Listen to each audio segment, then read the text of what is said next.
আলু দিয়ে এই লাল লাল চিকেনের ঝোলটা আশা করি সকলের বাড়িতেই হয়। আমাদের বাড়িতে তো প্রায়ই হয়, বেশিরভাগ সময়।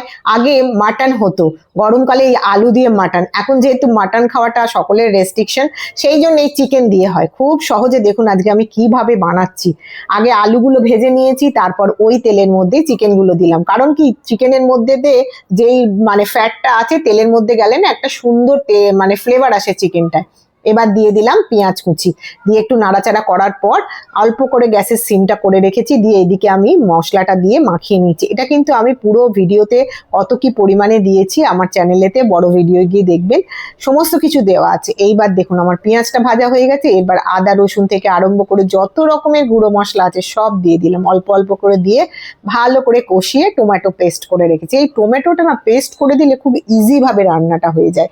আর তার মধ্যে এইবার যেটা মাখিয়ে রেখে ম্যারিনেট করে রেখেছিলাম সেইটা দিয়ে দিলাম। বেশিক্ষণ ম্যারিনেট করতে হবে না, পেঁয়াজ ভাজতে ভাজতেই যতটুকু টাইমে ম্যারিনেট হবে।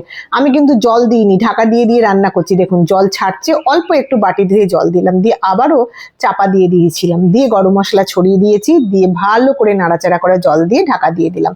ওপর থেকে কাঁচা লঙ্কা ছড়িয়ে দিলাম। আর কি, গরম গরম ভাতে সার্ভ করে দিন, দারুণ খেতে।